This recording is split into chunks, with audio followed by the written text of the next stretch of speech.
importante tener en cuenta que el nuevo Estatuto de la Abogacía Española mantiene la preponderancia de la normativa autonómica en la disposición final segunda, así como el principio de territorialidad en las normas de materia deontológica de los colegios de abogados y, por tanto, de las distintas normativas autonómicas que existan en su artículo 14 del Estatuto de la Abogacía Española.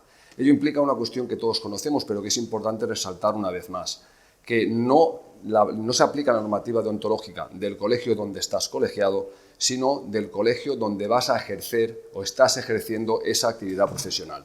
Por tanto, si un colegiado de Oviedo va a hacer un juicio a Mataró, se le aplicará la normativa deontológica del Colegio de Abogados de Mataró, que en este caso es la normativa de la abogacía catalana, que está regulada en las normas de la abogacía catalana, que es la ANAC, ¿sí? Si yo, de Mataró, vengo aquí a Oviedo, se me va a aplicar, y dentro en una actuación profesional en Oviedo cometo una presunta infracción, se me va a aplicar la normativa del Estatuto de la Abogacía Española. Por tanto, es importante saber que independientemente de dónde estamos colegiados, allá donde vayamos a ejercer, tanto en territorio nacional como si vamos a ejercer en Europa, será de aplicación la normativa en ese territorio.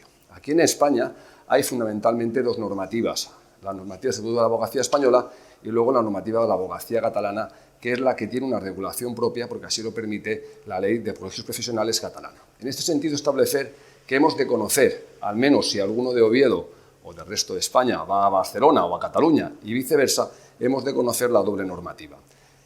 A nivel de la ley de acceso, del máster de acceso, todos los alumnos, ya sean los futuros colegiados que ya han acabado la carrera, el grado, pero tienen que hacer el máster de acceso, todos están estudiando única y exclusivamente la normativa de la abogacía española, porque es la que se sale dentro del máster de acceso.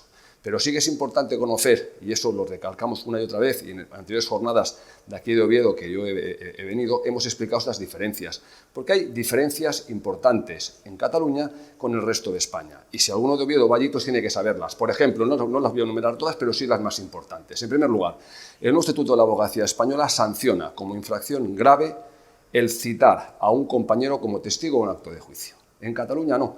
En Cataluña tú puedes citar a un compañero para que vaya de testigo a juicio siempre y cuando lo hayas comunicado al colegio de abogados. No hace falta permiso, sino únicamente comunicación. Es una cosa muy importante de saber, porque claro, te puedes encontrar que vayas allí y no sea sanción, o vengas aquí y sí que sea sanción la misma actuación. Por ejemplo, otra diferencia, la prescripción de las infracciones leves. En el Estatuto de la Abogacía Española la prescripción son 6 meses. Normativa de la abogacía catalana es 1 año. Por tanto, si algún compañero de Oviedo va a realizar una actuación profesional a Barcelona, tiene que saber que esa prescripción de esa infracción leve será de 1 año y no de 6 meses. Por ejemplo, el secreto profesional y la confidencialidad, que son muy importantes. El Estatuto de la Abogacía Española no permite a la Junta de Gobierno revelar el secreto profesional. En Cataluña sí se permite que la Junta de Gobierno, de forma motivada, releve al abogado de ese secreto profesional.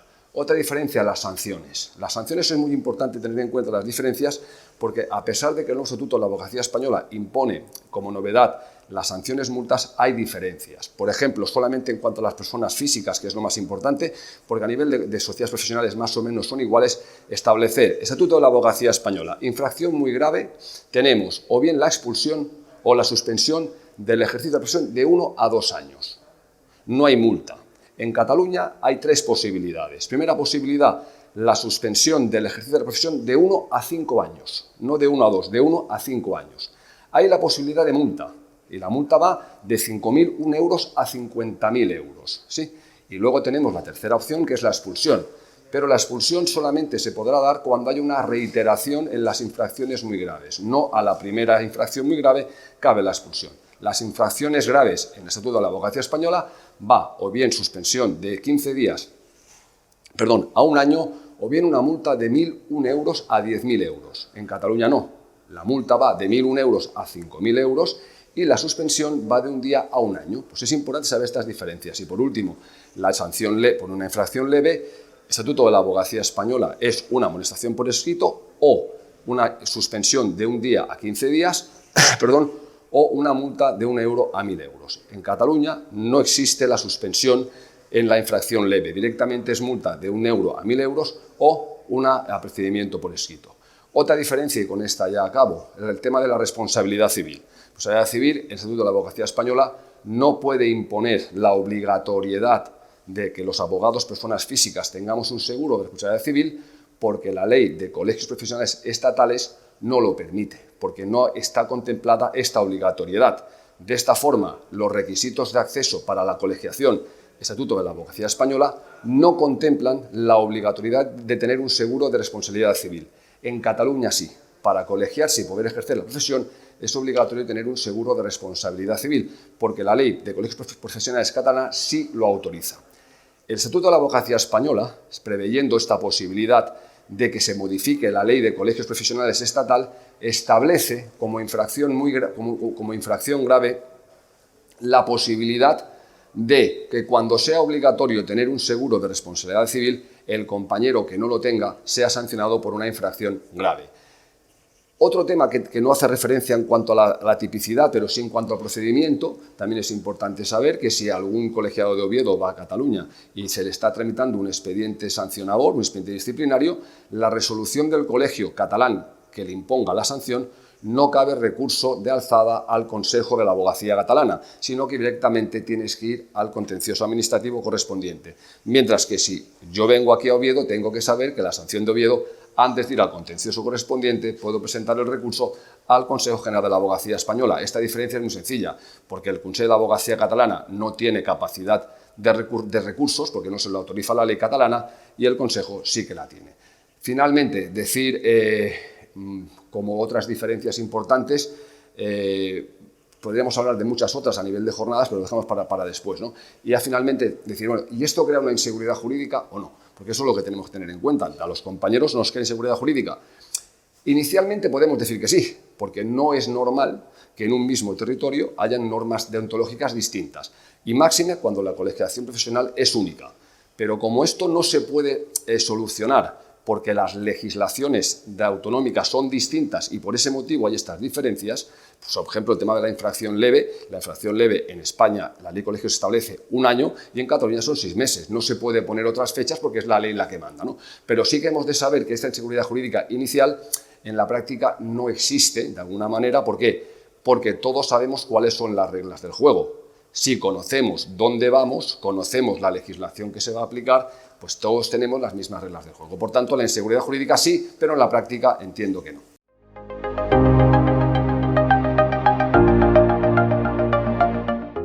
La figura del habilitado para asuntos propios era una posibilidad que establecía el Estatuto de la Abogacía Española antiguo, el del 2001, para todos aquellos colegiados no ejercientes, para poder defender asuntos propios de familiares sin necesidad de colegiarse. Entonces, esa persona, un colegiado no ejerciente, se podía pedir permiso a la Junta de Gobierno, para la Junta de Gobierno le autorizaba para ese procedimiento sin necesidad de colegiarse. Esta figura desaparece en el Estatuto de la Abogacía Española vigente. Por tanto, si desaparece, quiere decir que no existe, y si no existe es que no está regulada. No podemos decir que como no está regulada, se puede aplicar esta figura. Por tanto, mi opinión, en derecho regulatorio, cuando el Estatuto de la Abogacía Española actual hace desaparecer esa figura, es porque quiere que esa figura desaparezca, porque si no se hubiera seguido manteniendo. Por tanto, lo que está claro es que el Estatuto de la Abogacía Española no permite que los colegios puedan habilitar para asuntos propios a los colegiados no ejercientes. Por tanto, la figura actualmente es colegiados ejercientes, ¿sí?, y colegiados no ejercientes. Colegiados ejercientes son los que pueden ejercer única y exclusivamente la profesión de abogado, y los no ejercientes son los que tienen las obligaciones colegiales con el colegio, y si quieren ejercer tendrán que darse de alta, cumplir todos los requisitos, y entre ellos puede haber compañeros que no pueden darse de alta sin hacer el examen previo del máster de acceso, pues tendrán que hacerlo sin tener esta posibilidad de saltarse para asuntos propios y más genérico, porque no solamente son familiares y allegados, sin necesidad de colegiarse, y no porque la colegiación, porque el colegio cobre, sea un interés público, no, sino porque esta persona ha de cumplir los requisitos formativos del máster de acceso, de ontología, etcétera, que cualquier otro compañero que se colegie con posterioridad. Y esto, me preguntaba si esto tenía incidencia en la práctica deontológica. Hombre, no tiene, salvo que algún colegio decida dar esa homologación, dar esa posibilidad, dar esa habilitación, diciendo que como el estatuto no lo regula, pues no lo prohíbe. Si algún colegio hiciera esto, yo creo que primero está haciendo una regulación contra ley, porque la ley, aunque no lo ponga de forma expresa, si no se regula, no se puede hacer. Primera cuestión. Segunda cuestión, creo que está poniendo unos problemas innecesarios. Y yo voy a enumerar dos problemas únicamente. Primer problema, si una persona no puede ejercer porque no tiene la titulación ni los requisitos necesarios para poder ejercer y hace un juicio, este juicio puede ser declarado nulo. Por tanto, si yo soy parte de un procedimiento, ese procedimiento lo está llevando una persona habilitada por asuntos propios y yo ese procedimiento lo pierdo, yo puedo solicitar la nulidad de este juicio, no yo, sino que el otro abogado, porque esta persona no podía ejercer. Es como una modalidad de intrusismo, sin ser intrusismo, porque sí que tiene la carrera. Pero, ojo, si no puedes ejercer, ese juicio no se puede realizar. Y esa habilitación para asuntos propios, si un contencioso la declara nula, provocará la nulidad de este juicio civil o penal. Porque no hay que olvidar que todas las resoluciones que dictan los colegios o dictamos los colegios de abogados están sujetas a contencioso administrativo. Por tanto, esa concesión de habilitación para asuntos propios puede ser recurrida en la vía contenciosa por cualquier interesado. Y en este supuesto podríamos tener este problema. Siempre y cuando, vuelvo a repetir, el contencioso decretara que ese colegio ha dado una habilitación que no podía dar. Y en segundo lugar, en la práctica yo entiendo que si alguna persona actuara, algún compañero actuara con esta habilitación, no podría ser objeto de sanción, por el principio de tipicidad. El principio de tipicidad establece que solo pueden ser objeto de sanción las actividades reguladas. Si el Estatuto de la Abogacía Española solamente regula las sanciones para colegiados ejercientes, para colegiados no ejercientes, para sociedades profesionales e incluso, como novedad, para los tutores de las escuelas de práctica jurídica, pero no dice ninguna palabra para estos habilitados para asuntos propios, pues si estas personas realizan una actividad que infringe una normativa colegial, entiendo que tampoco podrían ser objeto de sanción, por mucho que en esa habilitación se le dijera que tendría que someterse a unas normas porque no podría someterlas. Pero para decir, siempre estaríamos dentro de que un juzgado decretara la nulidad de esta habilitación concedida. Esperemos que ningún colegio lo haga, porque esto sería crear un problema innecesario donde no lo hay.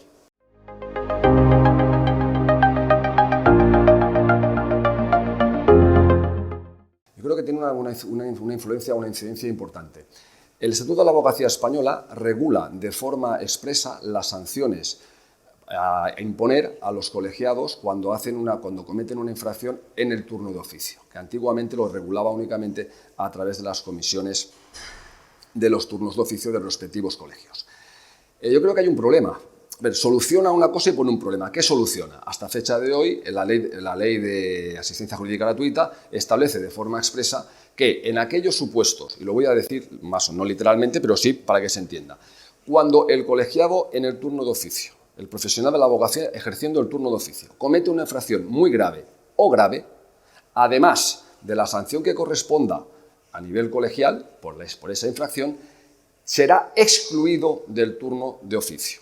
Por tanto, lo que te establece una ley de asistencia jurídica gratuita, es que el profesional, además de la sanción colegial, será excluido del turno de oficio. ¿Qué nos dice el Tribunal Constitucional en cuanto a qué se entiende por una exclusión? Se entiende que son para siempre, porque la exclusión no es 1 año, 2 años, 3 años, es para siempre. Por tanto, esto es lo que teníamos. A pesar de que teníamos esto por esta sentencia, prácticamente ningún colegio de abogados de España, ninguno de los 83, establecía esta exclusión indefinida. Un colegio ponía 5 años, otro ponía 4, otro ponía 3, otro ponía 2. Cada colegio hacía más o menos lo que consideraba oportuno dentro de su comisión normativa. ¿Qué nos encontramos ahora con el Estatuto de la Abogacía Española? Que está limitando de forma clara y precisa y dice: para las infracciones muy graves dentro del turno de oficio se excluirá, que es una suspensión, al compañero por el plazo de 1 a 2 años. Y si la infracción es grave, de 6 meses a 1 año. Por tanto, soluciona un problema. ¿Qué soluciona? Que todos los colegios de abogados de España, en estos supuestos, cuando sea una infracción muy grave, será de 1 a 2 años, y cuando sea grave, será, de 6 meses a 1 año. Bien, pero ¿cuál es el problema que veo yo que genera esto? Hombre, si estamos hablando de una expulsión por ley, ¿sí? Yo creo que en este supuesto el plazo de duración mínimo de esa exclusión tendría que ser el plazo de 5 años, porque es el plazo para rehabilitar, una expulsión en el Estatuto de la Abogacía Española. Si el propio Estatuto de la Abogacía Española está diciendo que cuando expulsa de la profesión, cuando excluye de la profesión la sanción de expulsión a un compañero son 5 años, ¿sí? Hombre, entender que la expulsión del turno de oficio que te marca una ley es 1 o 2 años o 6 meses, yo creo que esto puede tener problemas siempre y cuando, vuelvo a decir, haya alguien que recurra, ¿sí?, la sanción impuesta a este letrado por entender que es poco. Esto podría ser un problema. Luego también establece una novedad, ¿sí? Así como la ley de justicia gratuita no establece ninguna sanción para las infracciones leves, sí que el Estatuto de la Abogacía Española establece una expulsión, una exclusión, una suspensión de 1 día a 6 meses para las infracciones leves. Yo aquí sí que veo que esta novedad es buena, es importante y no incurre en ninguna contradicción con la ley, porque en este supuesto sí que estamos sancionando a este compañero en base al beneficio supremo, que es el turno de oficio, que es la asistencia jurídica gratuita, que los colegios tenemos la obligación no solamente de gestionar, sino de que los abogados que hagan el turno de oficio estén perfectamente formados, y la formación y la deontología son los 2 pilares fundamentales de nuestra profesión. Sí, en el Estatuto de la Abogacía Española establece en el artículo 13 la rehabilitación del expulsado. Es decir, cuando tú expulsas, cuando la sanción de expulsión, como sanción, tú estás expulsado, a los 5 años caduca, ¿sí? ¿Qué establece el Estatuto de la Abogacía Española en el artículo 13? El nuevo estatuto. Dice, una vez transcurridos los 5 años se podrá rehabilitar, y además se le exige una formación adicional en materia de deontología que hará cada uno de los respectivos colegios, tal y como lo tenga regulado a nivel interno.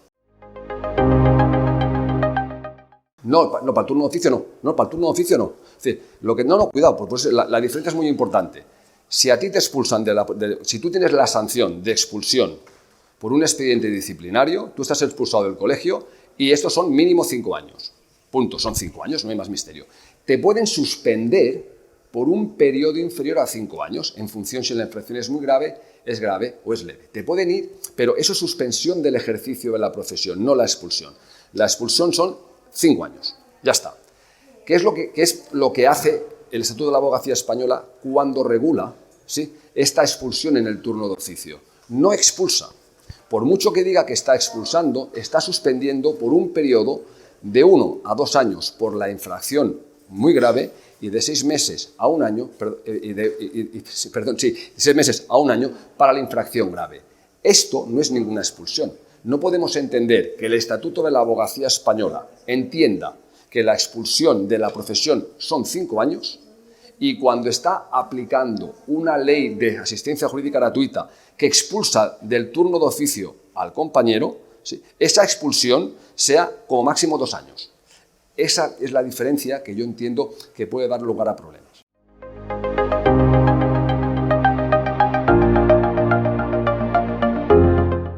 Yo creo que sí, además es fundamental, es decir, la deontología y la formación son los 2 pilares fundamentales para el correcto ejercicio de la defensa de los derechos de los ciudadanos. Voy a tener en cuenta que ser abogado no es ningún privilegio. El privilegio consiste en tener la capacidad y la posibilidad de defender derechos de los ciudadanos. Y eso nos implica 2 cuestiones. Una primera cuestión, actuar éticamente correcta, que estos son las normas deontológicas. Las normas deontológicas son formas de comportamiento respecto al cliente, respecto a la parte contraria, respecto a la administración de justicia, respecto a todos los operadores jurídicos. Por tanto, sin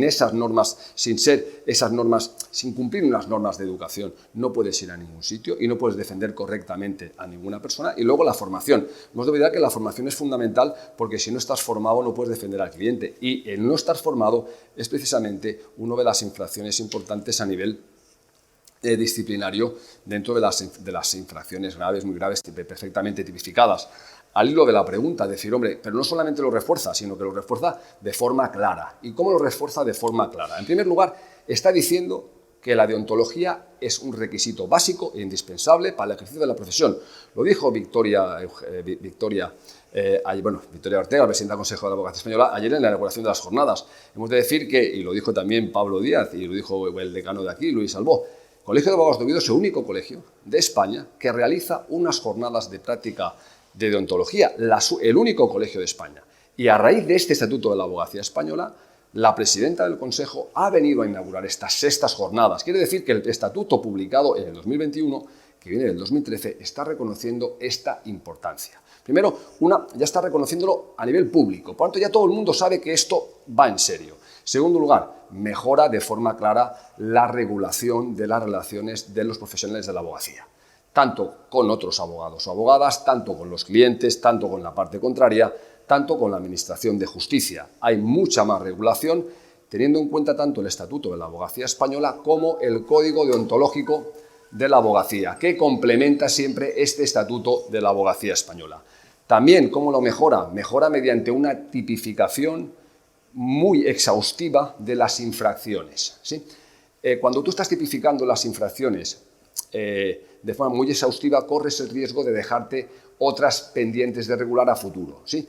En este caso, el artículo 125, cuando habla de infracciones graves, establece un cajón desastre que no solamente esta, sino todas aquellas otras infracciones que vayan en contra de cualquier normativa deontológica, incluida la de los colegios profesionales, de los colegios de abogados, también será considerada una infracción grave. Por tanto, tipifica y siempre establece que cualquier infracción deontológica será siempre sujeto de expediente disciplinario. Acabará o no acabará en sanción en función de cómo acabe ese expediente disciplinario. También es importante que mejora las sanciones. Mejora las sanciones porque establece la posibilidad de unas multas. Hemos explicado en la otra pregunta todo el tema del turno de oficio, pero también es muy importante cómo lo establece. Ahora bien, ¿esto es suficiente? Hombre, no es suficiente, porque siempre quedan muchas cosas por mejorar. Yo dejo aquí unas cuantas ideas para posteriores jornadas y para debatir, que algunas que ya se han dejado aquí, pero quedan en el tintero. En primer lugar, hombre, la hoja de encargo. La hoja de encargo actualmente no es obligatoria porque no existe ninguna obligatoriedad. El Estatuto de la Abogacía Española establece que es aconsejable que exista una hoja de encargo o es aconsejable que exista algún tipo de documento con el cliente. Sí que es verdad que tú tienes el deber de informar, pero no una hoja de encargo. Y la hoja de encargo es fundamental porque es la relación entre abogado y cliente en lo que tiene que hacer y lo que tiene que pagar.